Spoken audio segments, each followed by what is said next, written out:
Good evening. It's easy when you're producing for your drums to feel flat and uninspiring.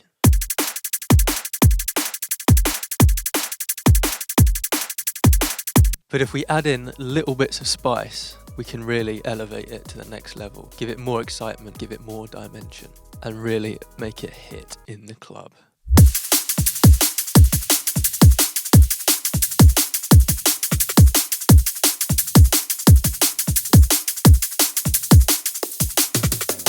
So there's a few different things we can do to take our drums to that next level. First is referencing other drums that we like. Second is sample selection.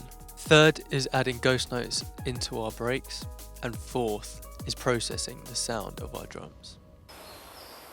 So a really important part of producing is referencing. We use references as a north star as to the direction that we want to travel in. We choose a song that we like the drums to, and we compare our drums to the reference that we're using. And in that way, we know that we're travelling in the right direction and not making our drums sound worse. And we are matching to the standard that we want to uphold.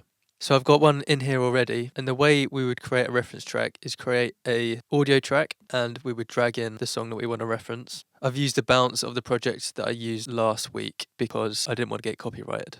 So we drag this into our reference track. We match the BPM, so in this case it's 172, and then line up the start of the drop with the start of our drums. And we want to assign one of the buttons on our keyboard to solo our reference track.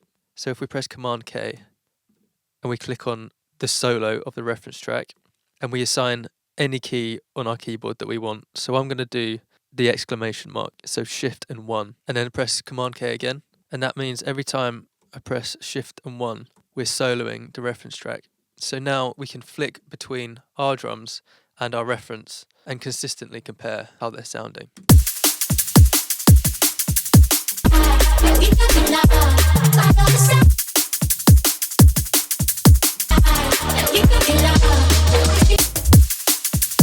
So having this reference track in your project makes it super easy for you to compare your drums to the standard that you want to get to. Quite often I'll see people using an audio track for their drums. So for example, they bring in their favourite kick and they'll make the drum pattern with audio. That's great until you realise that you don't like that kick and you want to change it again. Bit of an arduous process. We can make this much quicker. And how we do that is using a drum rack. So we create a MIDI clip, we load up a drum rack, and we put all of our favourite kicks into the drum rack. Now we create our kick pattern in MIDI. And because all of our kicks are in this drum rack, we can flick through the kicks and change it with one press of a button.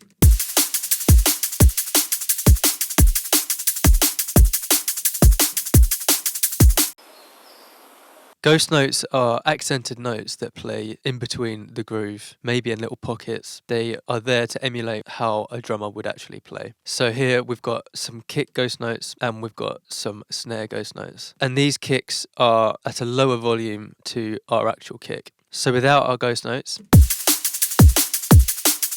and with. So they're just adding a different dimension to the rhythm and helping to increase that energy that little bit more. And I've done the same with this ghost snare as well.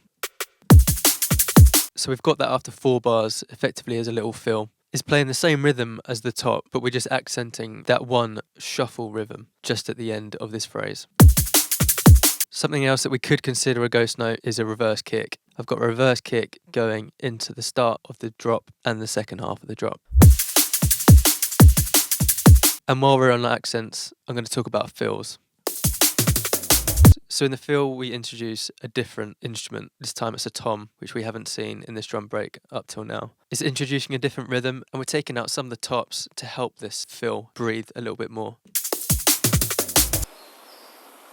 Next, we come on to layering. And layering is a fine art because it's easy to just throw layers in for the sake of it. But there should always be a reason that we add layers. So for example here, we're going to add in a top kick because this kick is quite low-endy and doesn't have much top end. So what I've done is duplicated the drum rack and I've put a high pass on there. So we're only listening to the tops of that kick. And now we can listen to the drums and flick through these top kicks and see which one we like best.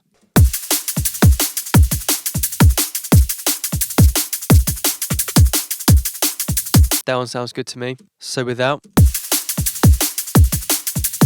and with. Very subtle, but it just helps that kick really punch through. And we're doing the same with the tops. So I'm going to play it through and then unmute the shakers and the tops. And hopefully we can hear that each time I unmute the next track, there is some different element that's being added to the whole of the drums.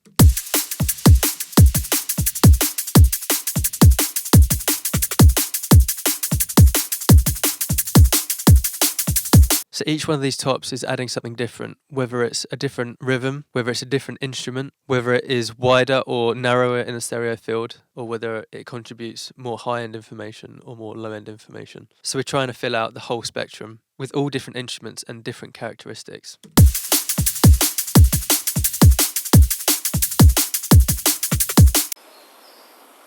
Next we come on to processing. There's a little trick that I'm going to show you that I learnt from the Chainsmokers, and they often add a CLA guitar onto their snares and maybe their kick sometimes. So if you open up CLA guitars, I would normally take off the reverb and the delay. Sometimes it helps it just punch that little bit more. It's just adding a little bit of EQ on there, a little bit of compression, maybe a little bit of stereo width. And if you don't know much about processing, that's an easy way to just elevate the one-shots of your drums. So on the drum bus, we've got a few things going on. One is this parallel compression. We've only got it at 25% and it's hitting pretty hard. So there's only 25% of the wet signal is coming through versus 75% of the dry signal. After that, we've got a K clip.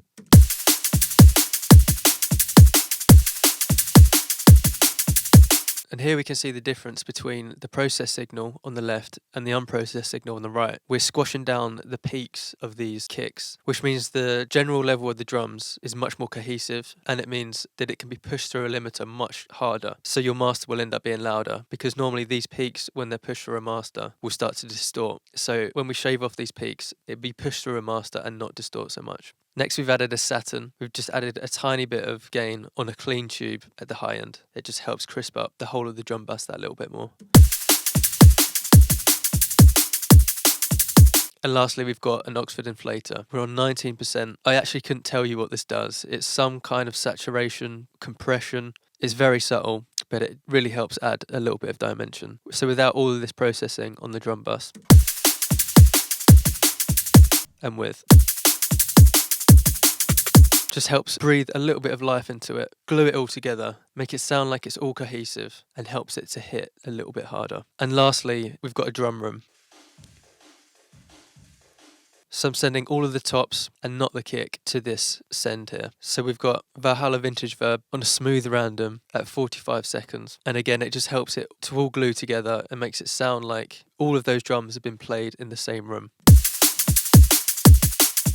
Very subtle, but it mimics how you would hear a live drum kit. All of these changes are tiny little things, but once accrued, they make a massive difference to your drums. So try them all out and see if you can take your drums to that next level.